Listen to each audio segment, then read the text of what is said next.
So hi everybody, we're going to go ahead and get started. We're fortunate today to have Jim Januzzi from Harvard as our guest speaker.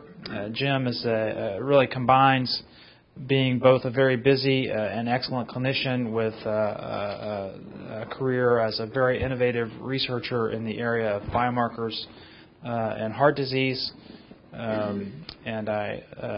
Jim did his medical school at New York Medical College and then his residency at the Brigham, and then went across town to MGH for his cardiology fellowship and has been on the faculty there ever since. He also runs the CCU at MGH, and in his spare time is the cardiologist for the Red Sox and all other VIPs in the greater Boston metropolitan area. So I'm sure we'll have a great talk and discussion. Jim, thanks for coming. Thanks, Mike. Appreciate it. It's nice to have the opportunity to speak again. This is my third talk in less than 24 hours, and last night I was in a somewhat noisy venue, so I'm a little bit hoarse, so bear with me. I'm glad I've got a microphone today. So what I wanted to do is, given that this is a research conference, is sort of focus on sort of being a biomarker guy, focus on what I think is one of the more promising next sort of waves, if you will, in marker testing and heart failure. Because, as you probably are well aware in clinical trials in heart failure, we've really focused biomarker-wise largely on natriuretic peptides as markers of heart failure presence, severity, prognosis, and now for management, which, Dr. Felker and his crew are going to be leading the charge probably in the pivotal study to sort of examine that question. But there's a lot more information to be mined here, particularly as we start getting under the surface and start looking at the fundamental biology of our patients with a more refined set of tools that are now coming available. So what I wanted to talk about today is to, try to make the pitch for the need for markers that are more specific, not so much for the diagnosis of heart failure per se, but the abnormal process that we call remodeling. And I'll briefly touch on remodeling for the non-heart failure, non-cardiologists in the room. Why there's a need for a blood test. Why might we need a reproducible, widely available, and inexpensive blood test that will help us to understand that remodeling is present in a patient with heart failure. And then, move relatively rapidly to the biology as well as the clinical data supporting this new blood test called ST2 as a candidate marker of remodeling and perhaps opening up, informing us about things about our patients that we might not otherwise have known about and perhaps improving their care as a sort of, very nice sort of correlate to that. Then lastly, we'll talk a little bit about sort of what we're doing at Mass General and in other sites to sort of expand our knowledge base with respect to this marker.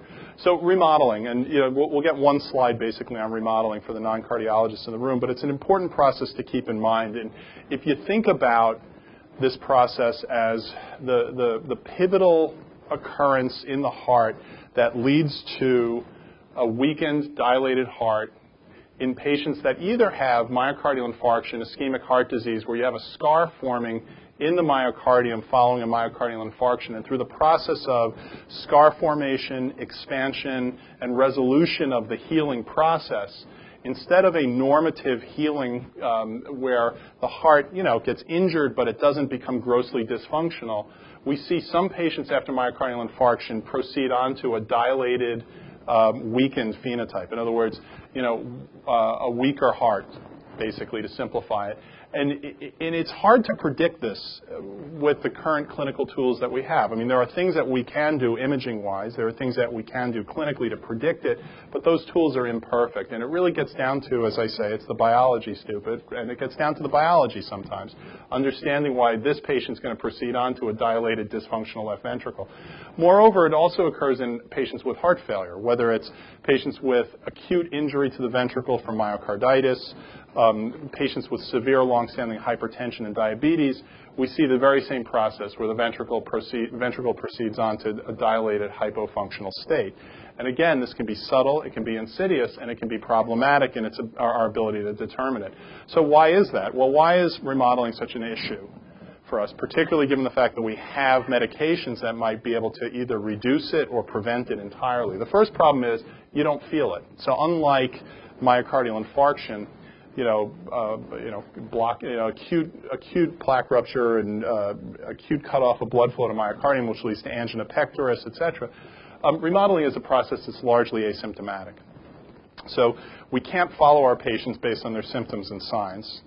Second point is that remodeling isn't detectable necessarily with physical examination until it's already happened, right? So you can't, at the bedside, and being a bedside clinician, I will tell you, I believe in the importance and the power of physical exam, but the point is that until the heart is dilated and dyskinetic, at that point it's too late. So you're not going to be able to, find the subtle intermediate forms of physical changes that we might expect in patients with remodeling. We can see remodeling ongoing with specialized imaging. Echo is not great, but it's okay for it. Really, the gold standard from an imaging perspective is MRI. And the problem there, of course, is that we can see risk factors for remodeling, such as microvascular obstruction after myocardial infarction. So imaging can see the process of remodeling as well, but once it is occurring, it's too late necessarily to prevent. Okay? So imaging is helpful, but it's not going to be the way that we're going to follow our patients, because God knows, much as I'd like to do MRI serially on my heart failure patients, I can't from a financial perspective. And on top of that, with the growing use of device therapy in heart failure, we can't obviously MR these patients. And then, as I said, predicting the process of remodeling with imaging is imperfect because it comes down to the biology more than the form. So it's function rather than form. And so, why not get down to the biology of these patients and try to understand in the most fundamental way the underlying biology that leads to fibrosis, infarct expansion, or remodeling, or degradation of myocytes in the ventricle. Basically at the very point of where it's happening, using markers of remodeling or biology. And so there are, a ton. This is a table that came from a paper that we just published, sort of reviewing this topic. A ton of, candidate markers, many of which you probably are aware of, that have been examined for remodeling, and many of them are sensitive for remodeling but are poorly specific, like natriuretic peptides. The problem with natriuretic peptides as markers of remodeling is that, yes, they rise in patients that have active remodeling in their ventricle, but natriuretic peptides are extraordinarily promiscuous in what triggers their elevation in patients with heart failure. So there are a lot of things besides remodeling that cause them to rise. So natriuretic peptides are an imperfect way of predicting this process, as I'll show you in some data. And largely what we're going to talk about are these markers that we call fibrosis markers. And in particular, I'm going to talk about soluble ST2 because they seem to be at least our best candidates, in our view, for identifying this process. So let's talk about ST2 now and why, from a biologic perspective, it may be a reasonable candidate to sort of look at our patients to screen them for this process and perhaps alter their management. So I'm a clinician, clinical cardiologist, and generally speaking, when biology slides get put up, that's when I start praying that my beeper will go off. So I promise you I'll try to keep this sort of grounded in sort of rational clinical correlation. In other words, I'll sort of try to take a translational angle to this. I'm not going to bludgeon you with lots of basic science and not sort of explain the clinical tie-in, in my view at least. And I think that's important to understand because I really think this is a real victory in terms of translational research. ST2 was discovered only about 7 or 8 years ago in the basic science lab and has been rapidly brought to the bedside. And the story is very interesting. And this stuff has really just come off the presses in the last couple of years. So what do we know about it? ST2, if you sequence it, looks like an interleukin. It's an interleukin-1 receptor family member. So you're thinking, oh, God, not another inflammatory marker. We've been hearing about CRP for 20 years. Do we really need another inflammatory marker? It turns out that while ST2 has a role in mediating, in particular, tolerance, it induces function of T helper cells, it's much more complicated than that.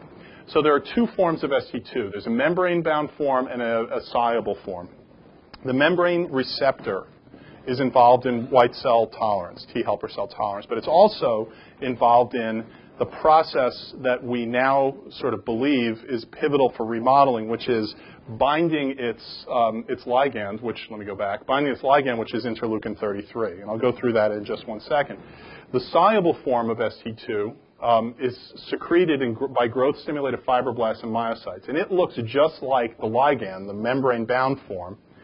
And at first, people couldn't understand why a cardiomyocyte would have both a membrane-bound receptor as well as a soluble form that looks just like the membrane-bound receptor. And this gene for ST2 was first identified in the basic science lab, irrespective of the fact that it was thought to be an inflammatory marker. When you put a myocyte into a mechanotransduction model, in other words, if you stretch a myocyte, the two most upregulated RNA transcripts in the myocyte are for BMP and for ST2. So it's a stretch-induced gene product. It's a protein that is induced radically, very high concentrations in the myocyte when you stretch it.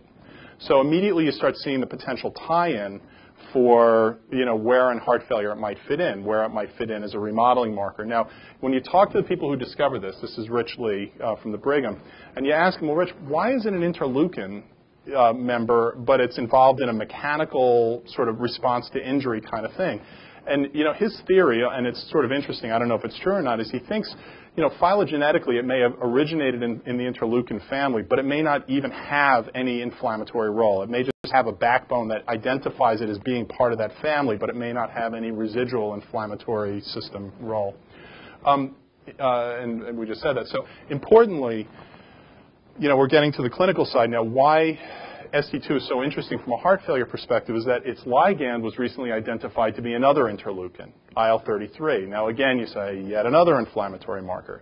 Much like ST2, IL-33, although it belongs to the interleukin family, appears to have a role that's very different than inflammation.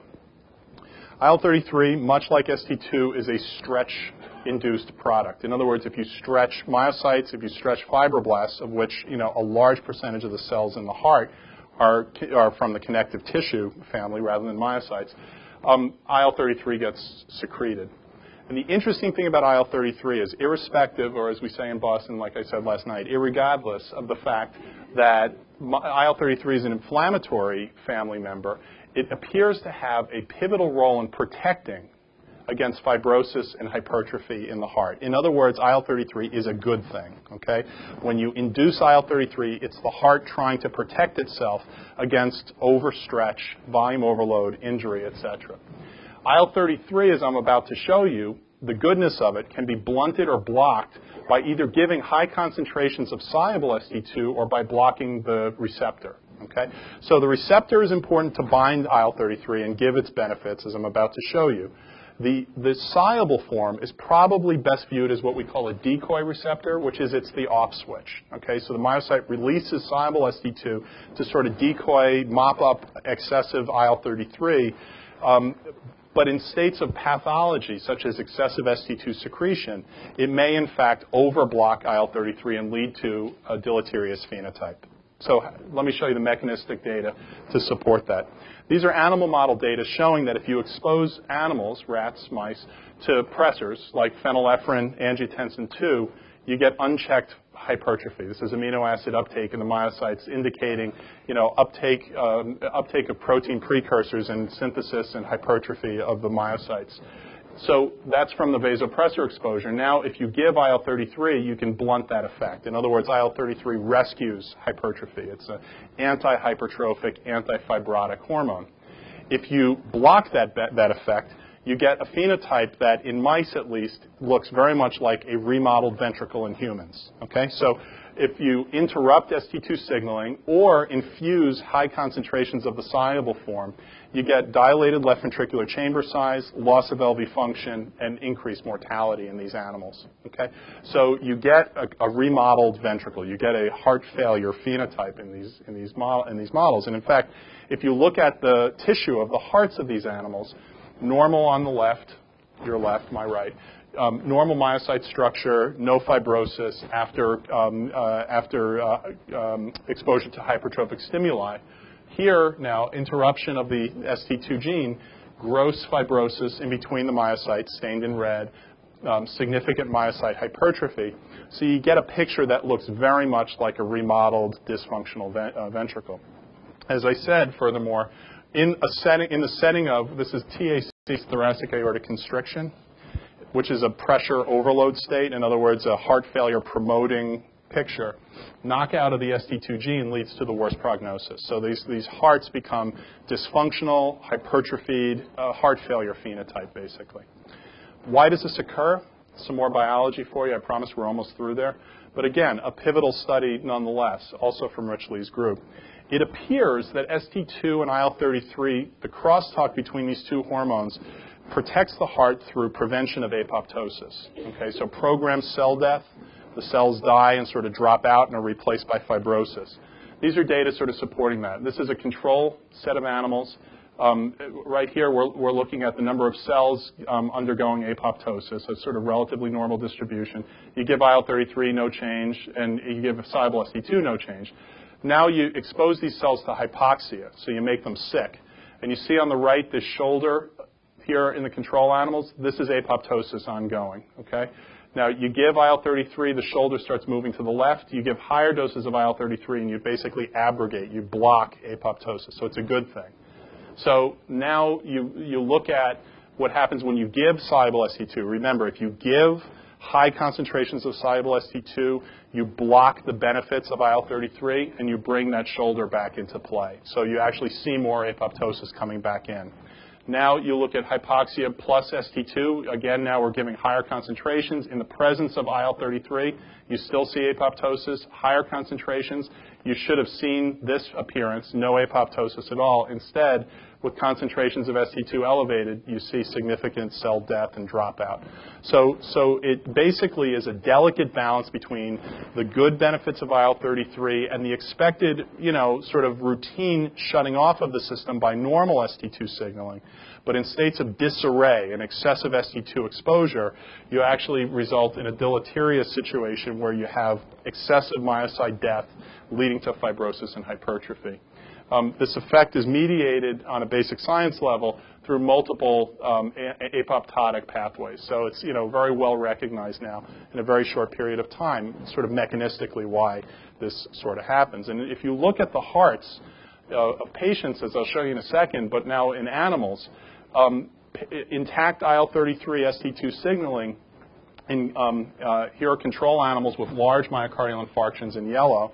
When you give IL-33, you essentially block that from occurring. So in the setting of an MI, you do scar, but you don't develop large sort of remodeled ventricles. And the punchline, as I'll show you now, is if you give ST2, this is IL-33 decreasing infarct and fibrosis volumes after ischemia reinfarction. So in infarct volume, when you give IL-33, it reduces infarct volume. No change in the volume at risk, but reduces fibrosis volume. If you give ST2, excessive concentrations of ST2, or interrupt intact ST2 signaling, basically you result in a remodeled ventricle again. So fractional shortening is worse, the chamber size is more dilated, and again, ST2 knockouts with myocardial infarction plus IL-33, you don't see any benefit from IL-33 infusion. So, it's a very delicate, sort of balance and very complex, but clearly a pivotal role in the formation of a remodeled heart failure type picture. Another interesting sidelight that just sort of came out of nowhere is that much like the natriuretic peptides, which are synthesized mainly in the heart, but there is a form of natriuretic peptide called CMP, which is found in the endothelia and have a role in regulating blood pressure response. IL-33 ST2 appears to be also important in retarding atherosclerosis as well in the vasculature. So if you look at ApoE knockout mice and you look at the expression of IL-33 and ST2, it turns out they're radically upregulated in the setting of a pro-atherosclerotic milieu. So if you take ApoE knockouts and give them a high-fat diet, basically like the dinner I had last night, you'll see, a profound upregulation of IL-33 gene expression with staining, very dense staining in the endothelium, essentially implying that the endothelia are trying to shift into a protective mode now to try to retard atherosclerosis. If you, again, much like with remodeling, if you give IL-33 to atherosclerotic-prone animals, you retard the progression of atherosclerosis and reduce plaque volume. And much like I showed you for heart failure, if you give ST2, you actually accelerate atherosclerosis in atherosclerotic-prone animals. So this delicate balance between an anti-atherosclerotic benefit of IL-33 can also be blocked, much like in the heart failure process, by infusing or interrupting ST2 signaling. So bringing the biology piece to a thankful halt for you all, what can we say about the biology before we shift to humans? Well, intact IL-33 ST2 signaling appears to be pivotal in resisting the heart failure phenotype in at-risk situations, pressure and volume overload states. So that's important, obviously. Intact signaling is similarly important, it would appear, in preventing progressive atherosclerosis. And, this delicate sort of interaction between soluble ST2 being the normative off switch and excessive ST2 leading to a deleterious phenotype is something that we're just trying to get our heads around. But impaired signaling in this pathway, in particular, at least clinically, reflected by very elevated values for soluble ST2, is associated with both accelerated ventricular dysfunction, remodeling, atherosclerosis, and reduced survival. So clinically, you could see why we were very interested in looking at this and brought it very rapidly forwards as a candidate marker in heart failure and coronary artery disease. Okay, so let's talk about the clinical, because again, I'm a clinician. This is sort of what floats my boat, and I really sort of enjoy this stuff. So we looked at ST2. First study we did was a few years ago. Just looking at it, the first goal was to say, natriuretic peptides are good, but can we do better from a diagnostic perspective using markers that might be more specific to the process of heart failure? And as you can probably guess, not all heart failure remodels. So the answer is that while concentrations of ST2 were higher in patients with acute heart failure syndrome compared to those patients who did not, as a diagnostic marker, it was inferior to natriuretic peptides, which were much more sensitive for the presence of heart failure. Interestingly, though, as you might expect as a marker of remodeling or ventricular dysfunction and fibrosis, ST2 values were closely correlative with severity of heart failure symptoms. So patients with mild class 2 symptoms, moderate class 3, or severe class 4 symptoms, there was an association between concentrations of ST2 and the likelihood for worse symptoms. Indeed, although it was an inferior marker to natriuretic peptides for heart failure diagnosis, we did find that the patients with the very highest values had a rather increased likelihood for the presence of congestive heart failure. Although, again, diagnostically speaking, it was inferior. This is a receiver operating characteristic curve, a balance of sensitivity and specificity. It was inferior for diagnosis of heart failure. The value of a receiver operating characteristic curve is the area under the curve, right? The real estate under here, which is a balance of sensitivity and specificity. And, the typical AUC for very clean heart failure studies, is that a contradiction, a clean heart failure study? Is typically for natriuretic peptides around, 0.85 to 0.90 in that ballpark. So, not as good. But still, in a world without natriuretic peptides, we might all be using ST2 as a diagnostic tool for heart failure. It's just not quite as good. We subsequently pushed things forwards and looked at the echocardiographic data. This was just published in Circ Heart Failure a few months ago. And as you would expect, there's a close association. This is a linear regression analysis, a close association between ST2 and natriuretic peptides, as you would expect.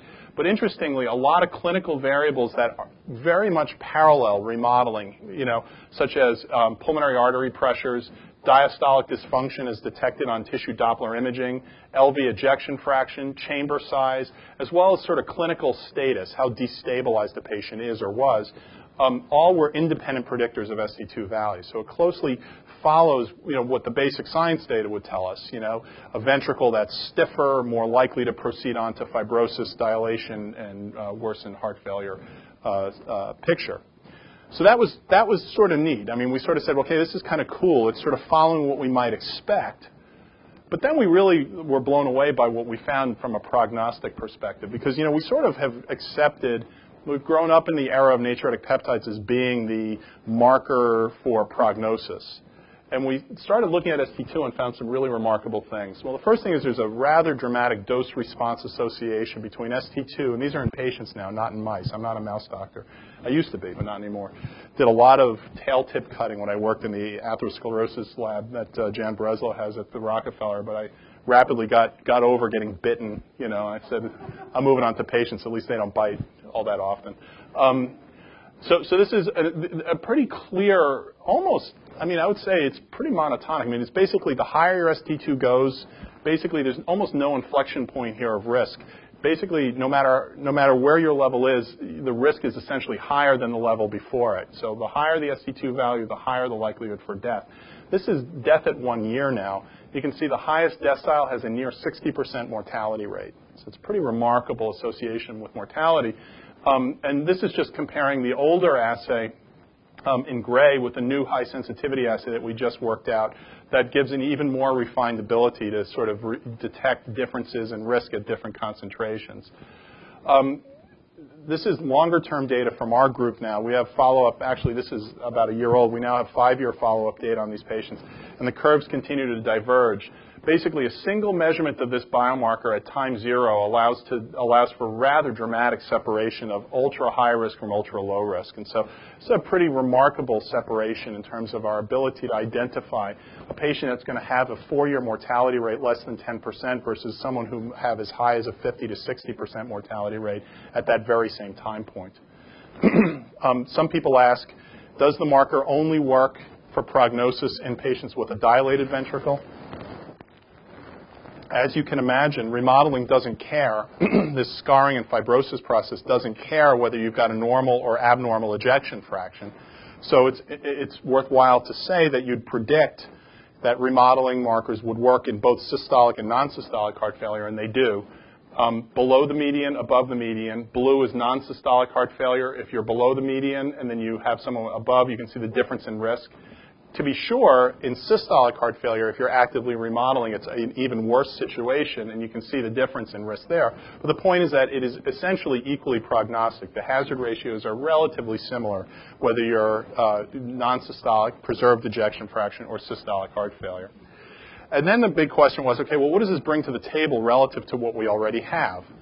You know, I believe in parsimony in research, and I'm really tired of reviewing, manuscripts about the next best marker for prognosis that really doesn't add a whole lot to what we already had. So as I said, we sort of grew up biomarker-wise in the world of natriuretic peptides, and so the first thing we did was we said, okay, we've got this new marker. It looks pretty darn good. How does it stack up relative to natriuretic peptides? And in multivariate analysis, we found some interesting interactions. On the left side of the screen is NT-proBNP, and on the right side is BNP. So on the left is the Roche NT-proBNP, on the right is the Bayer ADVIA BNP. When you look at patients using one marker, you can essentially break them out into, depending on how you model it, low risk and high risk, right? Above the cut point or below the cut point. And conventional wisdom would dictate that if your NT-proBNP is low, for example, let's just use this panel. If your NT-proBNP is low, you've got a low-risk patient. So what does a high ST2 add to someone who's got a low NT-proBNP? In other words, how much reclassification do you bring to the table? It's all the rage right now in the sort of the statistics world is the reclassification index. If you've got one marker and you add another, how much more information do you get by adding the second marker to the table, bring it to the table?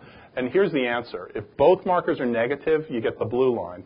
If your NT-proBNP is negative but your ST2 is positive, you jump up to the green line.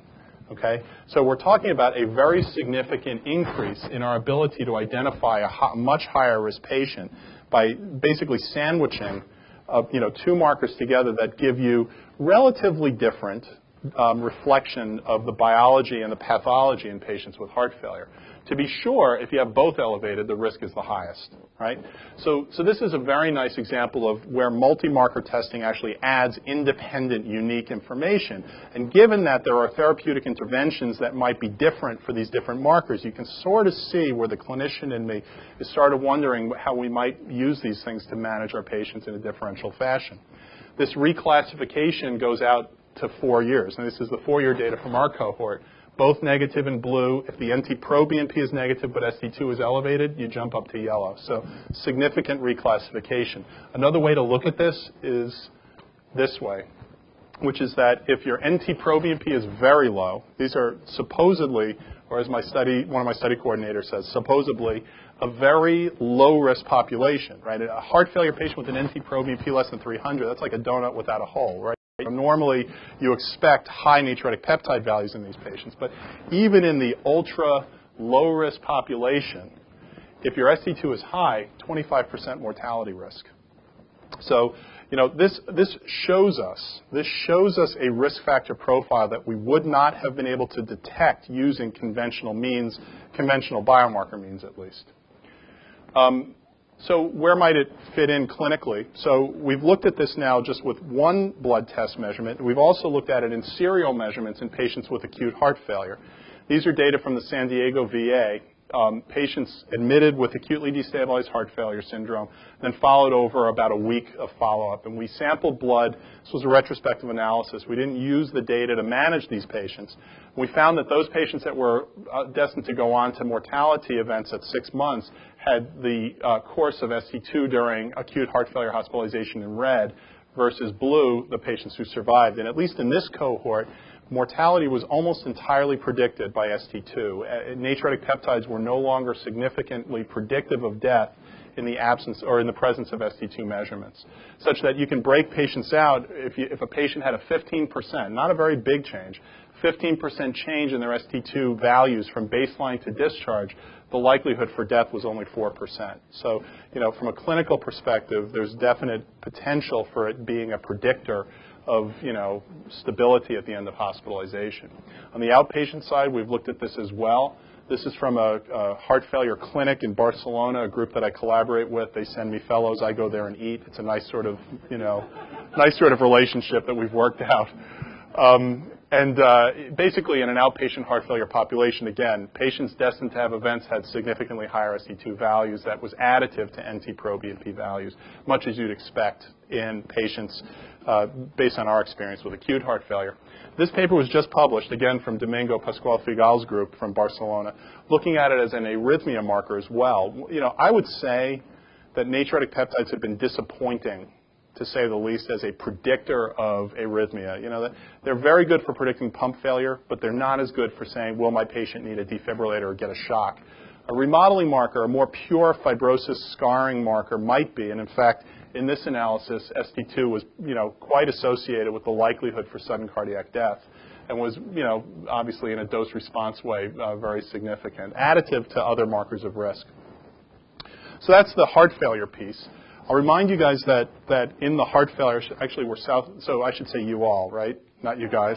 You all, y'all. Yeah, I'm a New Yorker. I mean, you got to give me a break on that. I am adaptive, though. I did catch myself. So, I'll remind you all that the heart failure world is, sort of putting its insidious fingers into other populations. And so, heart failure, in quotes, is all relative. When we talk about acute heart failure or symptomatic heart failure, we're now talking about what the American Heart Association refers to stage C and D heart failure. Whereas patients with acute coronary syndrome or coronary disease are, we're glomming onto those people too and calling them stage B heart failure. Even people at risk. So I have hypertension. Forgot to take my lisinopril today. I got to do that when I finish. I have hypertension. That makes me a stage A hypertensive. Because my dad is a 5-drug hypertensive. I'm destined to get there.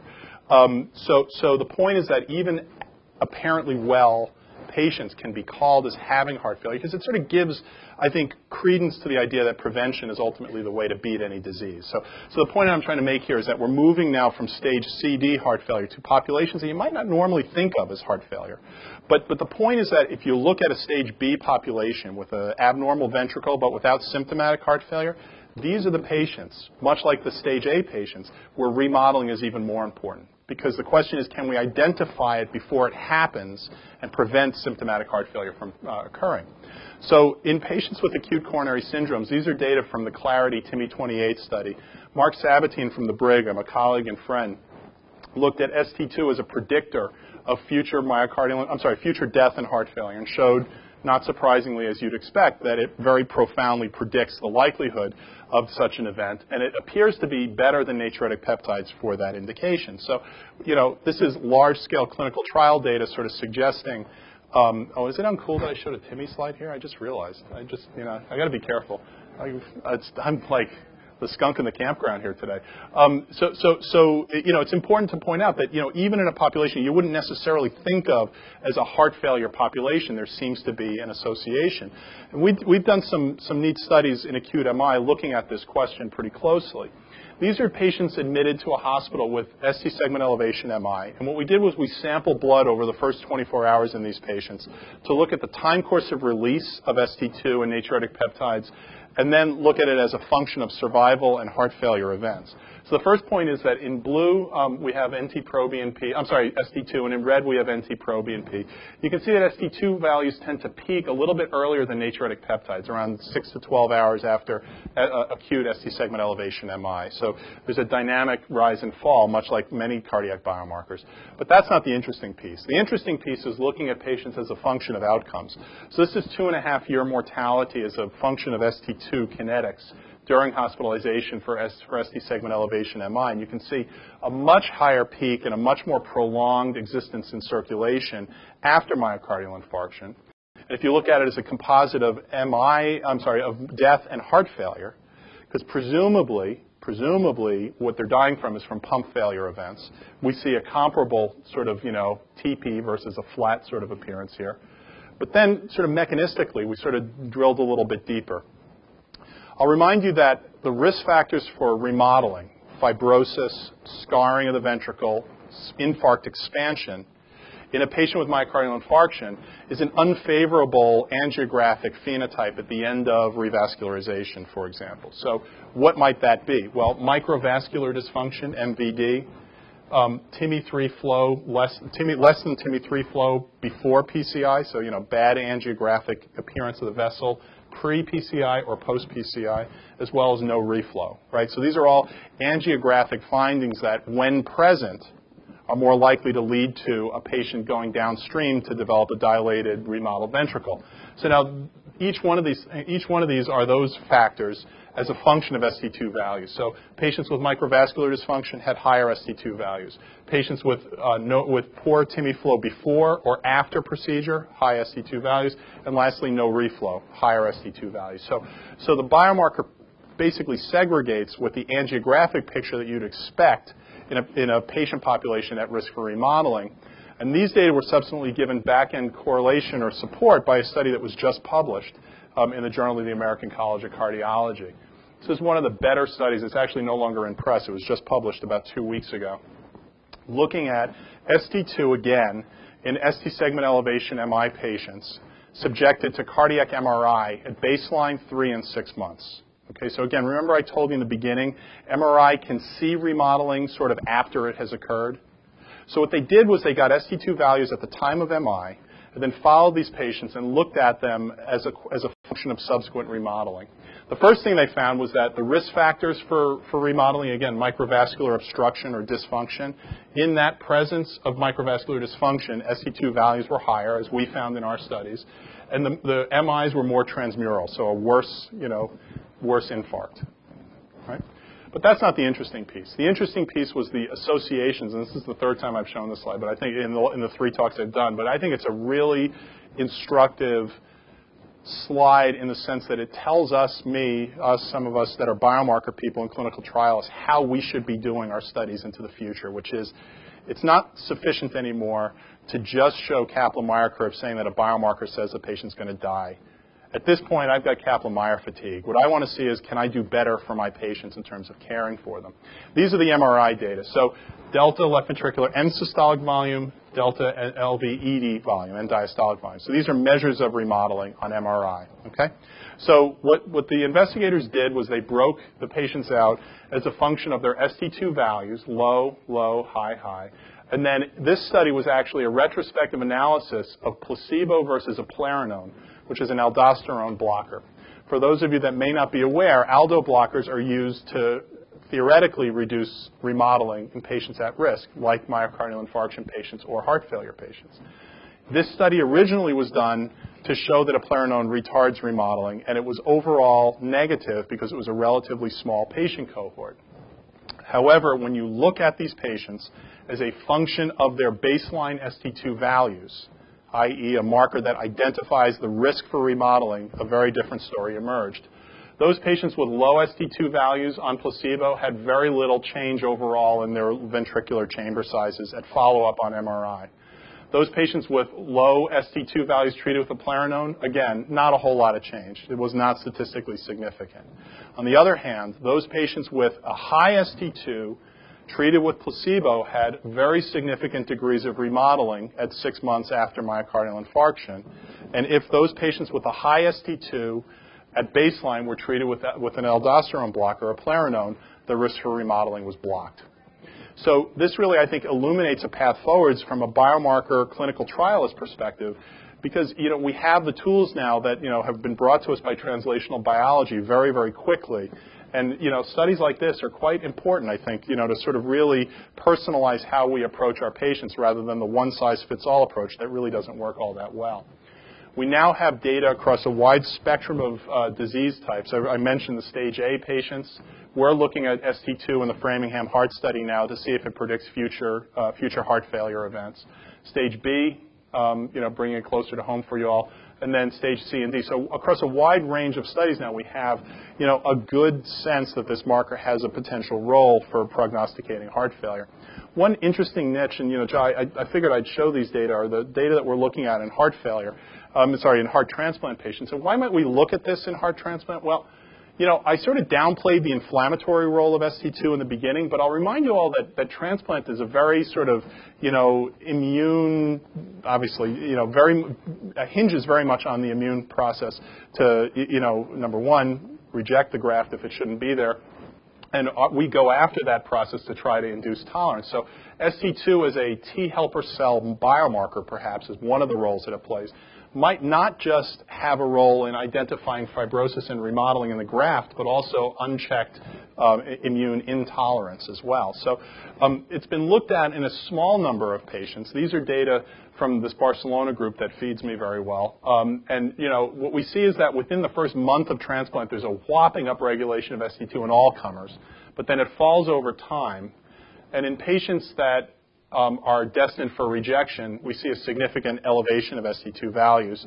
So as a non-invasive single marker of rejection, it seems to do rather well. And what's interesting is if you treat successfully for rejection, it falls. It parallels successful treatment. Now, this is in a relatively small number of patients. It's only about 50 or 60 patients. We've moved on now to look at ST2 in a population of around 300 heart transplant patients with serial blood samples. And we'll have those results available for ESC or Heart Failure Society of America. So during the last 45 minutes, we've sort of talked about the potential conceptual need for a marker of remodeling in patients across the spectrum of heart failure. Talked about ST2 as a candidate marker of remodeling, and then I talked about the heart transplant stuff. So in conclusion, concentrations of ST2 clearly on a biological level, and now I think we've made a plausible link to the clinical, clearly identify a higher risk phenotype across the wide stages of heart failure, reflecting a high risk for remodeling, a process best avoided if possible. Concentrations of ST2 clearly seem to be prognostic, across a wide range, stage B patients, stage C and D. What I didn't really go through very much because it's kind of boring, but we worked out a high sensitivity assay. It turns out the older version of the ST2 assay, if we measured it in this room full of people, would all be less than assay. Nobody had really circulating levels that could be detected. We now have a high sensitivity assay that can look at apparently normals, and we find a relatively normal distribution of ST2 circulating even in normal patients, such that we can look at, for instance, the Framingham Heart Study. And I think that, as we push forwards, this circular process of translational, bench to bedside and back to the bench, as we get a better understanding of the mechanistic associations between ST2 remodeling and drug therapy, it's really going to move us forward faster and faster to a more biologically driven strategy for how we care for our patients rather than the sort of, classical one-size-fits-all sort of approach that we use right now. I'd like to thank you for your attention. I'm happy to take questions.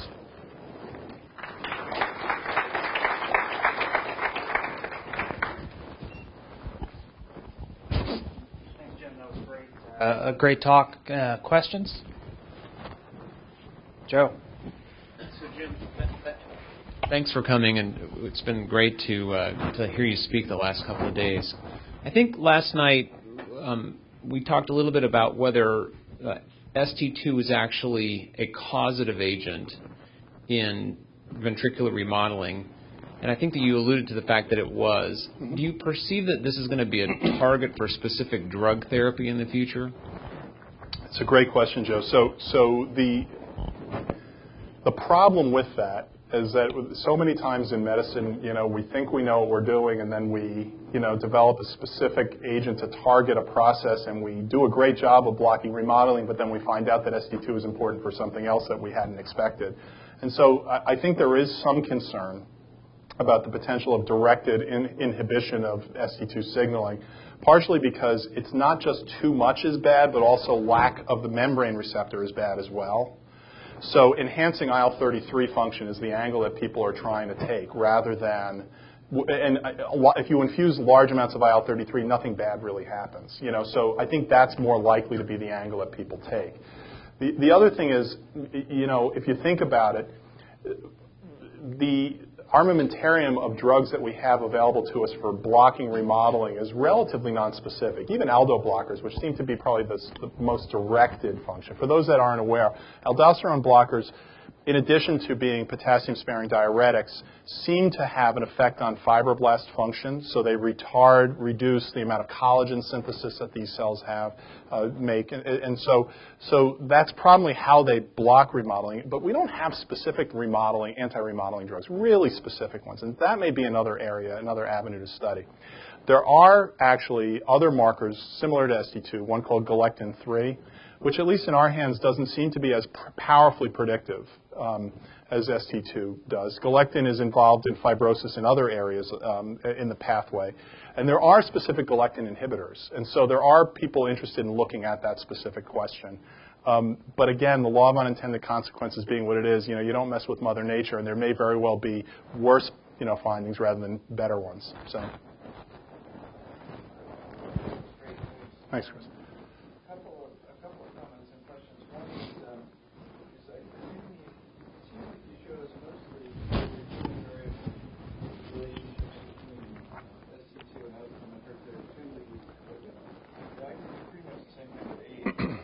Yeah. Presumably you've looked at you've shown that it's independent of other kind of confluence factors, including RDW, Dr. Felker's favorite biomarker. Are you aware that Dr. Felker and I just published an RDW paper? Another one? Yeah, yet another one. He's the king of RDW, it turns out. It's on my tombstone already. So that was one question. And one other is, I completely agree that I think a lot of us do have some kind of biomarker fatigue unless we're actually publishing from it, getting right.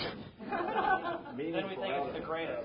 It's the best. Other than publishing things, the link to to being able to meaningfully predict treatment effect is so critical, and I think that's really what elevated CRP to something that we now really need to acknowledge that your colleague, Dr. Ridker, has made a real impact with that because there's a trial that shows that it can be used to identify a group that gets benefit.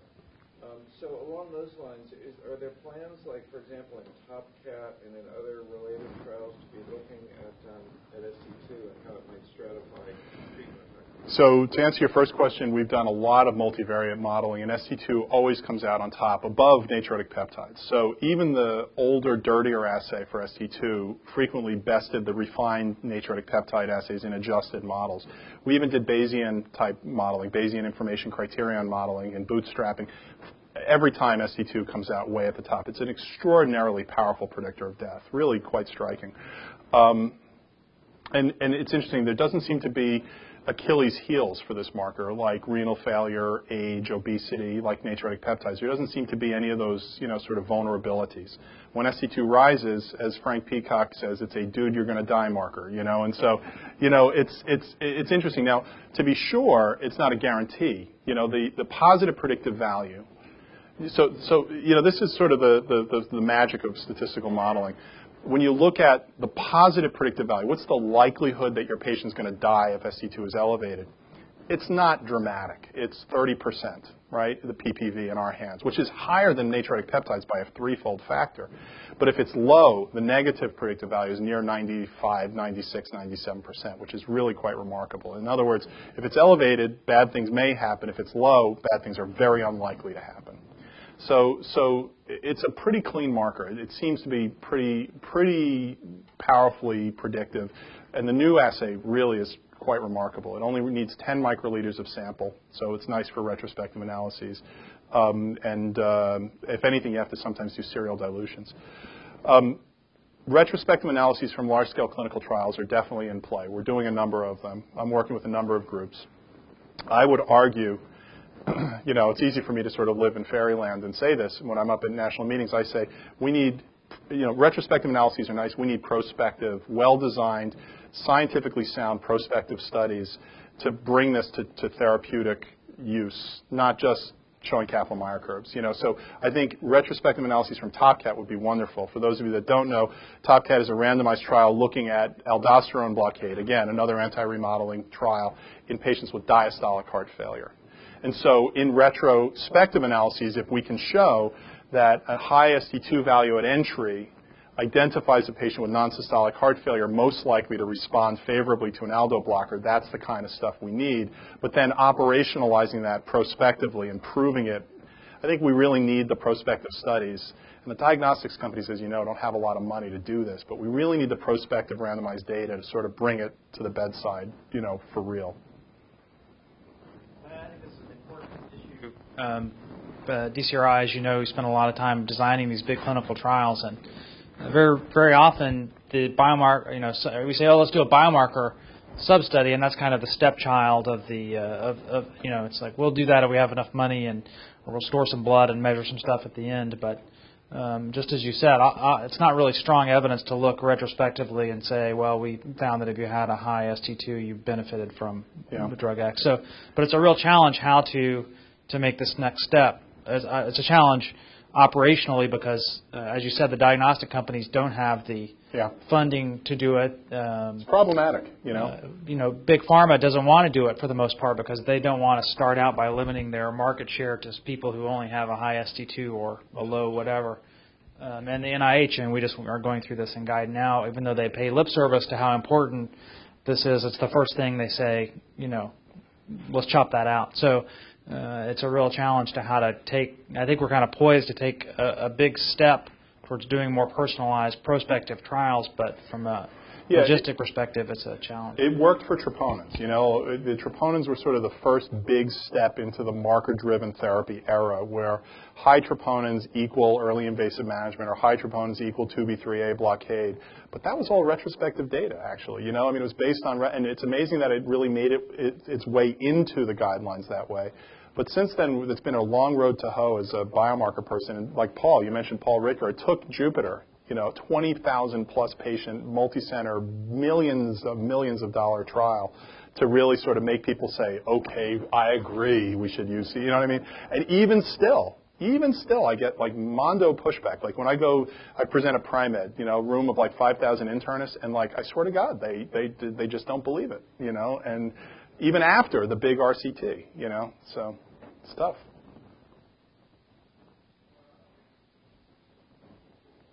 Great. Thanks so much. I appreciate it. Yep.